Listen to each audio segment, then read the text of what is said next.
In this section, we'll be talking about disruptive positioning. So up to this point, we've been talking about more along the lines of traditional or classical positioning. And in this session, we'll be talking about a slightly different type of positioning called disruptive positioning. So what is disruptive positioning?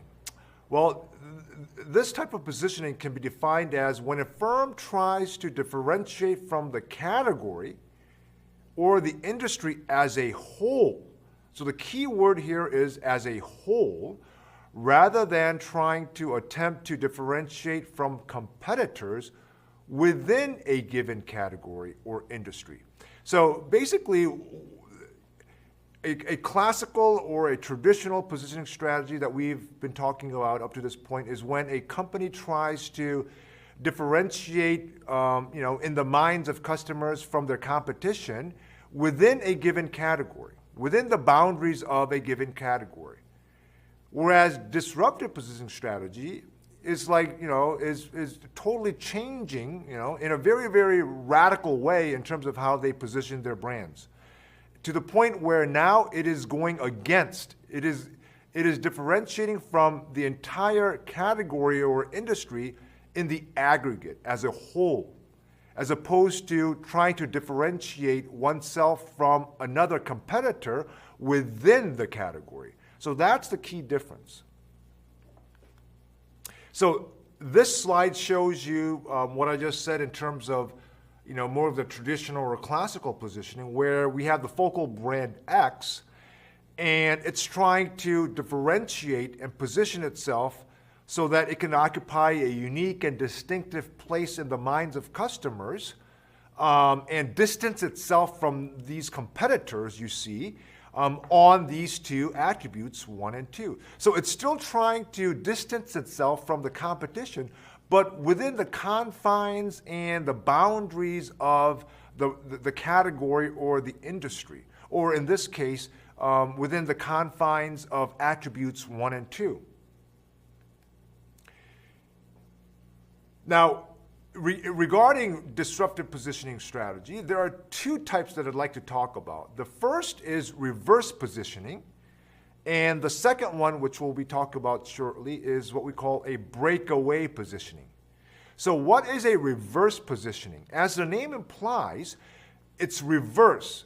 Reverse in the sense that if a company engages in a reverse positioning strategy, it means that it is going against the trend of the industry or the category as a whole.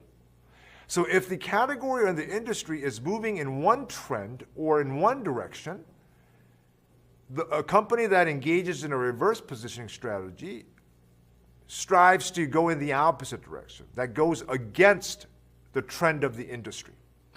So in other words, this slide shows you where it eliminates some of the expected value propositions that people have come to expect and have come to know about brands in a given industry. So it totally eliminates what customers expect from different competitors within a given industry, but then it supplements this stripped down version with very highly augmented attributes that are typically not seen even in the high-end competitors. So basically what it does, what I'm trying to say is that it strips away, it eliminates some of the expected elements that are commonly seen in other competitors within a given industry, but then it supplements, it adds augmented attributes that are not typically common, or that are not even existing in other competitors in that product or service category.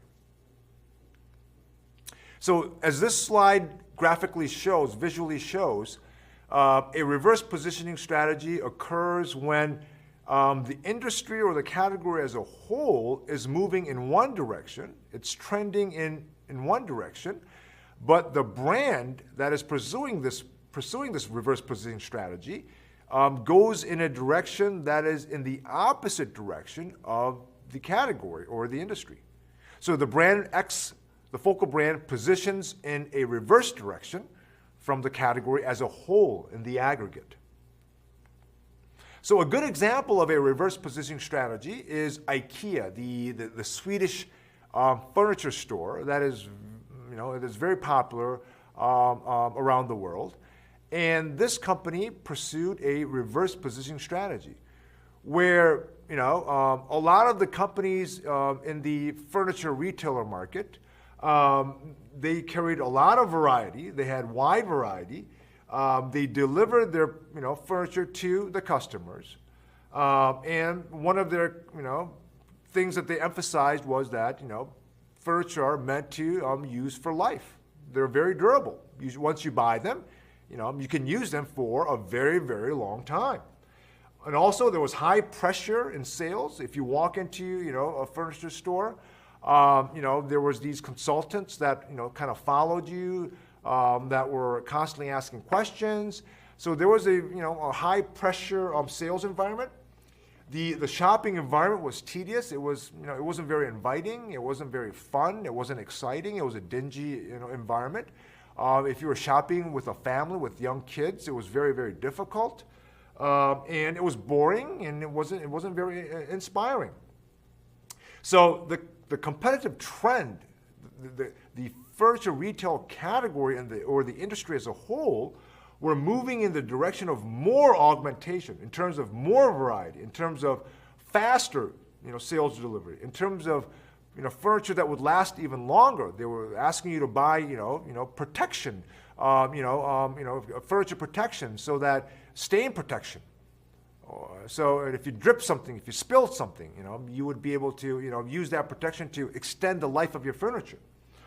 They were hiring more consultants to provide more services.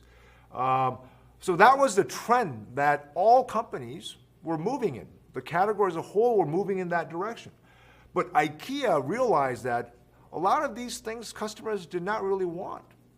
So what they did was they defied category norms and conventions, and they exploited some of the weaknesses and the vulnerabilities in the category identity. So what they came up with was, their business model was, they eliminated delivery. They required you to assemble your own furniture that came in flat boxes. It was a self-service type of business model.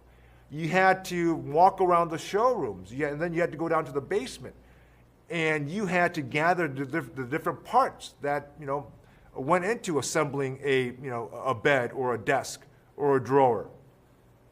They didn't guarantee durability. I mean, one of their mottos was commitment-free furniture. You don't need to be committed to a furniture.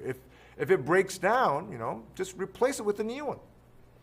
They didn't have the wide variety, the depth and the breadth that other furniture retailers had. They had a limited choice of options. And importantly, the shopping experience, they made it fun. They made it inspiring. They made it possible to shop with kids. They had a daycare center. They had a Swedish restaurant where they sold salmon and Swedish meatballs, and customers loved it, to the point where some people just came to dine in at the restaurants and not buy furniture. There was no pressure to buy. There were people, employees, but the customers had to approach the employees if they needed service, as opposed to the consultants or the employees following the customers around. So we can use what's called an ERRC grid to substantiate this reverse positioning strategy.